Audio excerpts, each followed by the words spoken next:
Menantu Super Han San Qian. Bab 6156 mereka bangun. Di atas posisi yang jauh, gelombang energi yin mulai menghilang, dan Han San Qian tahu bahwa pihak lain memang telah terbangun. Ini adalah hari yang baru. Bagi Han San Qian, ini mungkin merupakan masalah dan kesempatan baru, tetapi bagi musuh, ini mungkin juga merupakan takdir baru. Kedua belah pihak sebenarnya memperhatikan titik yang sangat penting. Titik ini mungkin berarti kehidupan bagi Han San Qian, tetapi mungkin juga berarti kematian bagi Han San Qian. Sulong dan utusan utama serta yang lainnya terbangun lebih dulu. Kultivasi mereka lebih tinggi, jadi mereka secara alami kurang terpengaruh. Namun, identitas mereka juga berarti bahwa mereka tidak dapat memeriksa para prajurit di bawah. Sekelompok orang secara alami hanya menunggu laporan bawahan mereka. Setelah beberapa saat, bawahan juga mulai bangun satu per satu. Menurut konvensi, beberapa orang mulai menyiapkan tenda sederhana yang sesuai untuk mereka. Utusan utama menuangkan beberapa cangkir teh, dan dua utusan khusus yang menemaninya duduk di sebelahnya. Sulong dan tiga tetua juga menunggu dengan patuh dalam antrean. Pagi ini, sudah jelas bahwa mereka akan membahas masalah penting tentang arah serangan. Setelah utusan utama menyerahkan teh kepada semua orang, dia tersenyum lembut, Tuan Su, ini hari yang baru lagi. Saya ingin tahu apakah Anda memiliki persiapan baru untuk pertempuran hari ini. Utusan lain juga mengangguk, ya, sekarang musuh saling bertahan dari atas ke bawah. Kemarin kita sudah menghadapi masalah seperti itu, sehingga kita kesulitan menyerang musuh untuk sementara waktu. Hari ini, musuh pasti masih seperti ini. Kita harus melakukan beberapa perubahan. Sulong mengangguk dan berdiri dengan sopan, sebenarnya, saya sudah memikirkan pertanyaan ini sejak lama setelah saya kembali kemarin. Meskipun metode pertahanan lawan saat ini memang tak terkalahkan, itu hanya penampilan. Sebenarnya, lawan memiliki kekurangan, dan kekurangan ini sangat besar. Pertama, sumber air tidak dapat membiarkan mereka menemui jalan buntu dengan kita terlalu lama, dan kedua, kita selalu memiliki keunggulan absolut, jadi bagi musuh, sebenarnya, kita selalu berada di bawah tekanan relatif. Oleh karena itu, untuk serangan hari ini, saran saya adalah untuk melawan dan menekan musuh pada saat yang sama.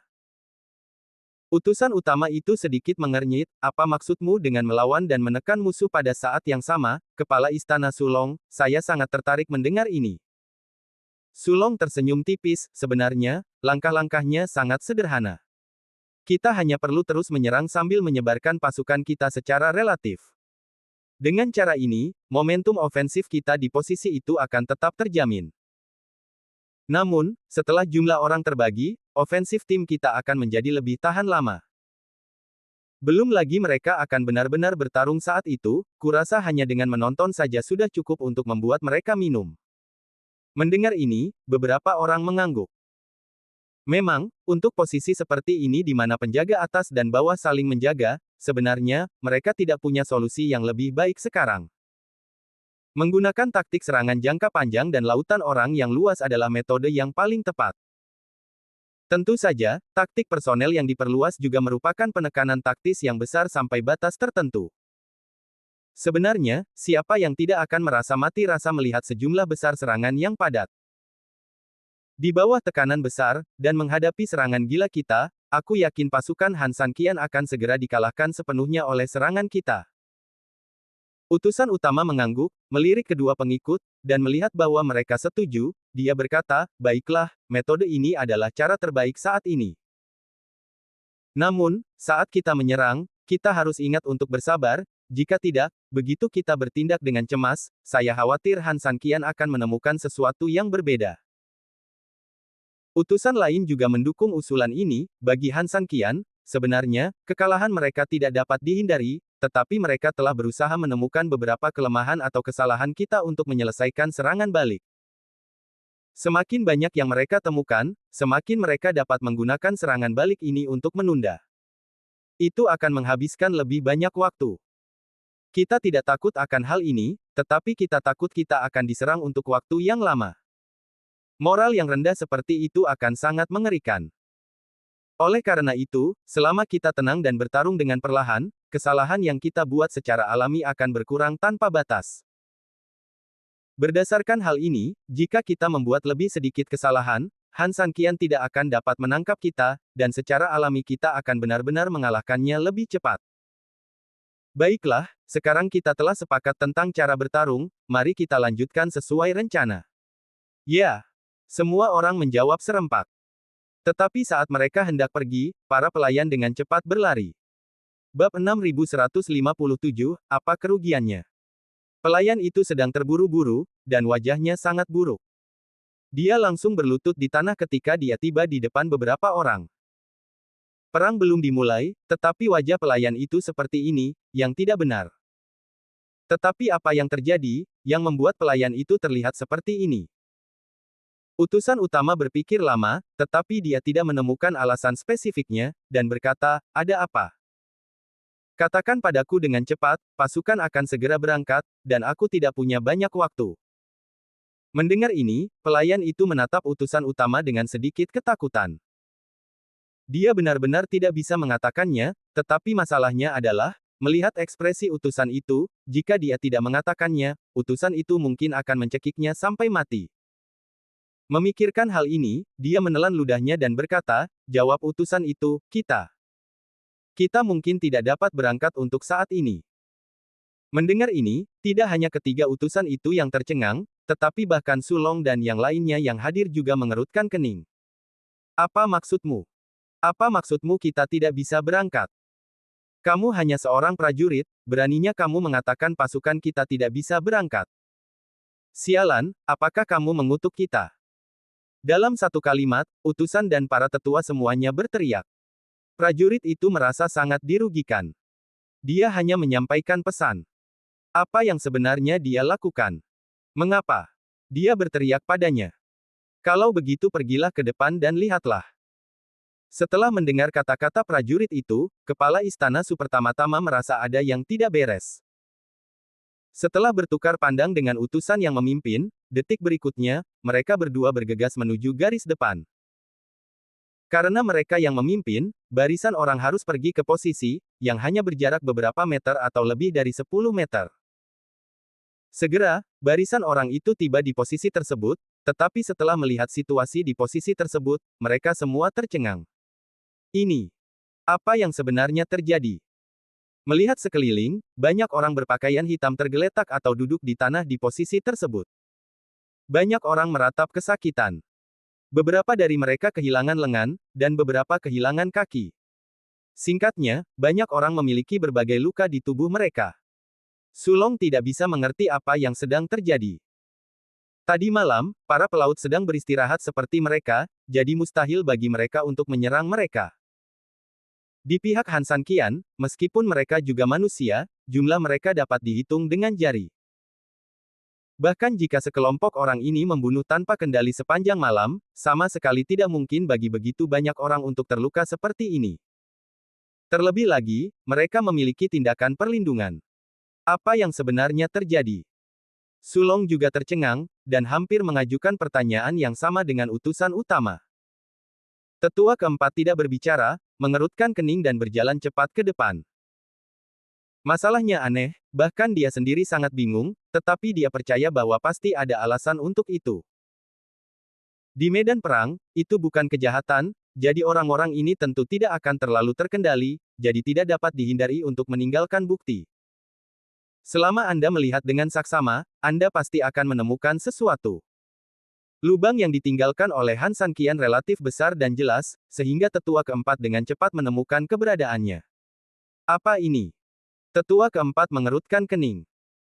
Para prajurit di dekatnya lebih kesakitan daripada satu sama lain, dan tidak punya waktu untuk mendengarkan pertanyaan tetua keempat.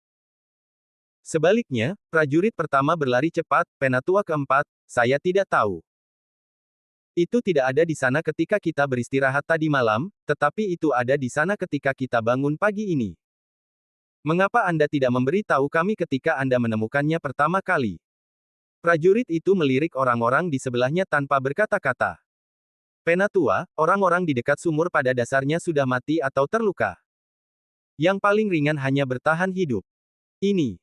Saya tidak bisa memberi tahu Anda ini. Dia adalah salah satu dari banyak orang di luar. Dia juga orang yang mendengar jeritan dan bergegas untuk melihat. Setelah mengetahui apa yang terjadi, dia berlari untuk melaporkannya sesegera mungkin. Dia cukup cepat, ini adalah batasnya. Penatua keempat tidak marah. Dia mengajukan pertanyaan yang tidak perlu, sebenarnya, dia hanya ingin memastikan beberapa hal. Karena jawaban bawahannya pada dasarnya sesuai dengan harapannya, jelaslah bahwa keanehan itu ada di gua ini. Memikirkan hal ini, dia melirik Sulong yang tidak jauh. Setelah mendapatkan persetujuan Sulong, saat berikutnya, dia langsung terbang ke dalam gua. Sulong juga bergegas bersama utusan utama dan yang lainnya, menunggu di pintu masuk gua untuk penyelidikan dari keempat tetua. Bab 6158, ditipu. Memanfaatkan celah ini, utusan utama menoleh ke belakang ke arah prajurit yang terluka yang ada di sana, lalu melambaikan tangannya dan memanggil utusan di sebelahnya, kirim seseorang untuk menghitung data spesifik korban kita. Dalam sekejap mata, banyak orang yang terbaring. Data korban jelas sangat banyak, jadi berdasarkan ini, utusan utama sangat khawatir. Setelah menerima perintah, utusan itu segera turun. Dari situasi di tempat kejadian, Tuan Su, situasinya tidak baik. Kita bahkan belum melancarkan serangan, dan kita telah kehilangan begitu banyak orang sekaligus. Sulong mengangguk dan mendesah, ada prajurit yang terluka di mana-mana. Aku benar-benar tidak tahu apa yang dilakukan Han Sanqian. Namun, seperti yang kau katakan, hanya dengan melihat situasi ini, aku khawatir jumlahnya sudah cukup besar. Jika korban kita terlalu serius, pertempuran ini kemungkinan besar. Tidak semudah yang kita bayangkan. Utusan utama mendesah tak berdaya, keuntungan kita adalah kita memiliki sejumlah besar prajurit, tetapi jika jumlahnya sangat berkurang, maka keuntungan atas para pelaut akan semakin berkurang. Ditambah lagi keuntungan geografis makam kuno itu, aku khawatir pertempuran ini mungkin akan berakhir lebih awal. Sulong juga tahu kebenarannya, maksudmu, jika ada terlalu banyak prajurit yang terluka dan kita kehilangan keuntungan, kita harus segera mundur dan menghentikan serangan. Utusan utama memang punya ide ini, tetapi ide itu hanyalah sebuah ide. Jika benar-benar harus dipraktikkan, itu sebenarnya akan sangat sulit. Lagi pula, mengakui kekalahan seperti ini bukan hanya tidak mau menyerah, tetapi yang paling sulit adalah rasa malu di dalamnya. Aku juga tahu bahwa menghentikan serangan adalah kegagalan besar. Itu bahkan akan membuat para pelaut tidak menganggap kita serius. Tentu saja, prajurit kita akan kehilangan banyak kepercayaan diri untuk melawan para pelaut mulai sekarang. Tetapi, jika kita menyerang dengan paksa ketika kita tahu kita tidak akan menang, apa yang bisa kita dapatkan? Pasti akan ada korban dalam skala besar. Jika mereka menang, itu akan baik-baik saja, tetapi jika mereka kalah, medan perang hari ini sebenarnya akan menjadi kuburan mereka. Mereka akan benar-benar kehilangan segalanya. Jika kita mundur, yang terluka akan pulih. Setidaknya kita masih punya kekuatan untuk berduel dengan para pelaut di masa depan, dan keuntungan akan selalu ada di tangan kita di masa depan. Selama gunung-gunung hijau itu masih ada, tidak ada rasa takut kehabisan kayu bakar. Adalah hal yang baik juga bahwa celah itu dapat ditemukan pada saat pertama. Sulong sebenarnya tidak dapat mengatakan apapun tentang ini, karena dia sendiri memiliki kekhawatiran. Sebenarnya, apapun pilihan yang diambil, itu mungkin salah, tetapi juga sangat mungkin benar. Oleh karena itu, sulit baginya untuk membuat evaluasi atau keputusan apapun. Sebenarnya, baginya, dia dapat menerima salah satu dari mereka. Tetapi bagaimana menjelaskannya kepada bawahannya dan kepala aula lama adalah saat yang paling sulit. Ketika dia tidak tahu bagaimana menjawab, tetua keempat telah terbang keluar dari gua. Ada jejak udara hitam di tangan kirinya, yang dibungkus dengan air berwarna. Han Sanqian benar-benar tercela dan tidak tahu malu. Lihat, apa ini? Tetua keempat mengendalikan air berwarna yang dibungkus dengan ki sejati di depan semua orang. Semua orang melihat lebih dekat dan mengerutkan kening. Bagaimanapun, tetua pertama dan tetua ketiga sudah lama pergi, jadi mereka tentu sudah familiar dengan beberapa hal. Begitu. Melihatnya, Tetua Agung langsung angkat bicara dan berkata, air ini berwarna merah, dan bahan-bahan di dalamnya berbau amis dan energi yang sangat kuat. Mungkinkah Meskipun tetua ketiga terluka, lukanya tidak serius sama sekali. Setelah beristirahat semalaman, kondisinya jauh lebih baik, sepertinya ada sesuatu seperti cinnabar yang tercampur ke dalam air. Cinnabar. Sulong mengerutkan kening dan sepertinya mengingat sesuatu, mungkinkah itu bahan yang digunakan penduduk desa untuk menggambar jimat kuning? Itu artinya orang-orang yang tidak berguna itu pun ikut berperang. Utusan utama berkata dengan marah. Para pelaut menyerang mereka, dan para pelaut itu masih memiliki beberapa keterampilan, tetapi penduduk desa biasa itu menyerang mereka, yang membuat mereka sedikit tak tertahankan. Karena orang-orang lemah yang selalu ada di depan kalian melakukan ini, itu hanyalah asteris provokasi yang sia-sia. Bab 6159, Harga Provokasi. Ini benar-benar akan menginjak-injak harga diri mereka di tanah dan menginjak-injak mereka dengan keras. Beraninya kau. Penduduk desa ini begitu berani sehingga berani memprovokasi kita. Lebih baik jangan biarkan kita bertemu dengan mereka, kalau tidak aku akan menguliti mereka hidup-hidup. Utusan utama berteriak dengan marah. Segalanya tampak sangat sederhana. Tetua keempat juga menahan amarahnya, Han Sanqian pasti telah menggali lubang seperti itu tadi malam saat kita semua sedang beristirahat. Setelah itu, orang ini mengambil bahan baku jimat penduduk desa, dan mencampurnya ke dalam air yang berbeda, dan menyebarkannya melalui penyebaran air. Orang-orang kita semua berada di dekat lumpur. Jika mereka ditembus oleh air ini, mereka secara alami akan dilukai olehnya. Saya percaya inilah sebabnya korban kita begitu banyak ketika kita bangun. Pagi-pagi sekali. Sulong meninju telapak tangannya sendiri dan tiba-tiba menjadi sangat marah, cara ini benar-benar membuatnya berpikir seperti itu. Saya benar-benar tidak mengerti bagaimana air ini dapat menembus area yang begitu luas seperti yang dia pikirkan. Utusan utama mengerutkan kening, ya, dari mana air ini berasal? Hanya sedikit dari mereka yang dapat bertindak di malam hari. Bisakah mereka menggali parit untuk mengalihkan air di lingkungan ini? Tetua pertama melihat sekeliling dan jelas tidak melihat parit atau kanal. Tetua keempat menggelengkan kepalanya, suhu airnya sangat dingin, jadi pada dasarnya tidak perlu melihat ke tempat lain, dan pada dasarnya dapat dipastikan bahwa airnya berasal dari bawah tanah. Han Sanqian seharusnya menggunakan beberapa metode untuk menyedot air bawah tanah ke atas, dan kemudian menggunakan operasi sebaliknya untuk merembeskan air tanah keluar. Tetapi bola balik di tengah ini telah menyebabkan semua air tanah terkontaminasi oleh material. Akibatnya, semua saudara kita yang berada di dekatnya telah terluka oleh air dalam prosesnya. Kepala istana, utusan khusus, Han Sanqian tidak hanya kejam, tetapi juga cerdas. Tidak mungkin untuk menjaganya. Utusan khusus terkemuka itu sangat marah. Dia tidak hanya dikhianati oleh penduduk desa, tetapi sekarang dia juga terluka oleh Han Sanqian, apakah korbannya sudah dihitung? Utusan itu baru saja kembali saat ini. Ketika dia melihat pemimpin memanggilnya, dia bergegas menghampiri dalam beberapa langkah, ada statistik. Laporkan padaku. Menurut statistik awal, kita kehilangan sekitar. Jumlah ini hanyalah setetes air di lautan untuk pasukan yang jumlahnya hampir 100.000 orang, dan itu sebenarnya dapat diterima. Bagaimana dengan yang terluka? Utusan itu sedikit terdiam. Silakan. Ada cukup banyak yang terluka, baik yang terluka ringan maupun yang terluka parah. Jika Anda menjumlahkannya, mungkin setidaknya ada puluhan ribu. Jumlahnya terlalu besar, dan saya tidak dapat menghitung detailnya sekaligus. Saya hanya membuat penilaian yang sangat sederhana berdasarkan mata telanjang saya. Puluhan ribu. Mendengar angka ini, tidak hanya utusan utama yang sangat terkejut, tetapi juga Sulong, yang berdiri di sampingnya, langsung kecewa.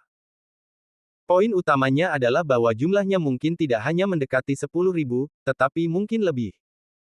Karena puluhan ribu hanyalah penilaian awal dengan mata telanjang. Bahkan, mereka mungkin menghadapi korban yang lebih besar. Jika jumlahnya lebih banyak, maka hampir mustahil untuk melawan pertempuran ini selanjutnya.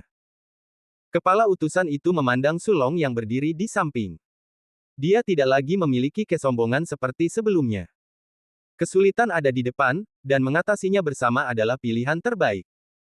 Sulong mengerutkan kening dan berpikir sejenak, utusan khusus, saya rasa kita tidak harus terburu-buru menyerang sekarang. Karena itu sudah terjadi, terburu-buru hanya akan membuat kita kehilangan ketenangan. Kepala utusan itu sedikit mengernyit, dari apa yang dikatakan Tuan Su, Anda ingin menghitung jumlah prajurit yang terluka terlebih dahulu. Ketika kita memiliki angka tertentu, kita secara alami akan memiliki pemahaman yang lebih jelas tentang situasi dasar antara kita dan musuh. Kemudian kita dapat melihat bagaimana cara menanggapi dan menyerang. Kata Sulong.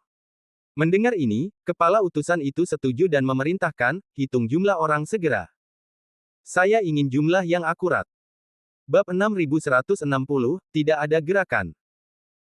Saat ini, Han Sanqian di sisi berlawanan hampir menantikannya, menatap posisi yang berlawanan dengan penuh semangat, dan merasa sedikit gelisah untuk sementara waktu.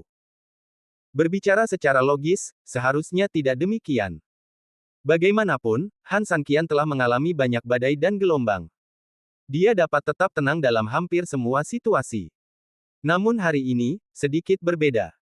Sebenarnya, alasannya sangat sederhana.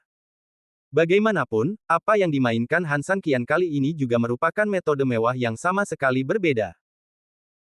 Dia telah membuat banyak taruhan, tetapi kali ini taruhannya benar-benar pada level lain, taruhan yang dia sendiri tidak tahu hasilnya.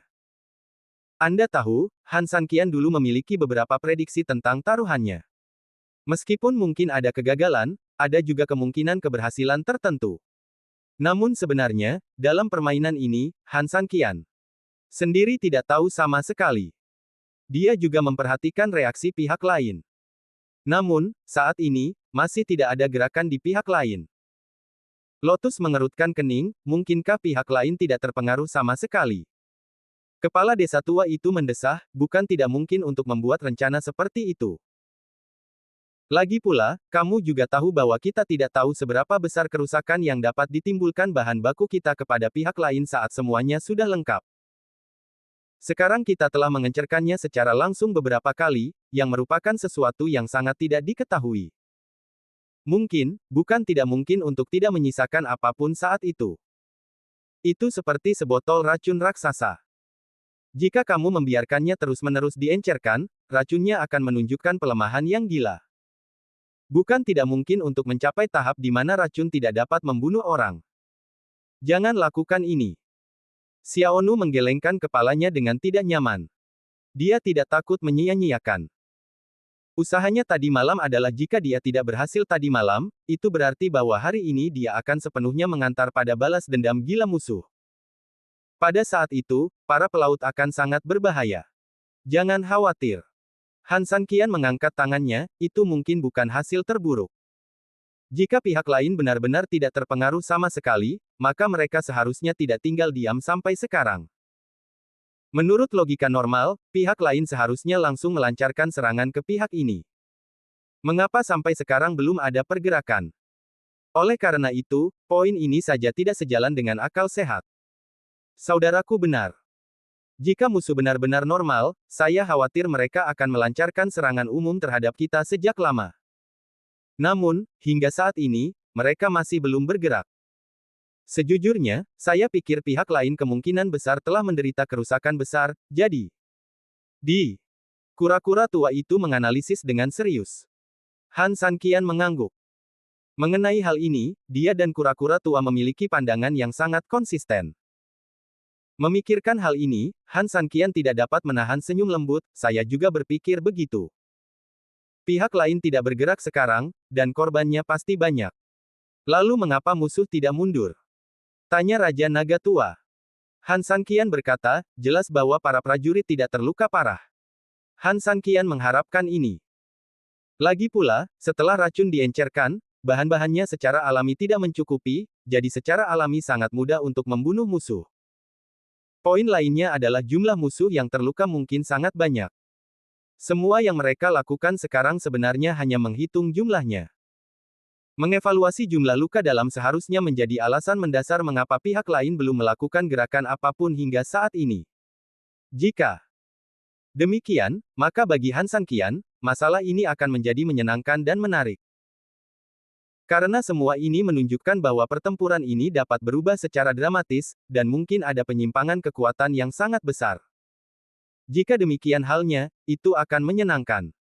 Han Sanqian tertawa dingin. Kuer tidak dapat menahan diri untuk tidak mencibir saat ini, dan bertanya, Tuan, jika pihak lain seperti yang kita duga, lalu apa rencana Anda selanjutnya? Kita tidak akan menunggu di sini sampai musuh mundur, bukan? Han Sanqian tersenyum tipis dan menggelengkan kepalanya. Meskipun tebakannya benar, tetapi menurut tebakan Han Sanqian sendiri, pada kenyataannya, masalah ini belum sepenuhnya diselesaikan. Semuanya baru mencapai batas dasar. Namun, jika musuh benar-benar menerobos pertahanan dan memilih untuk mundur, maka menunggu masih jauh dari cukup, mereka perlu menambahkan bahan bakar ke api musuh.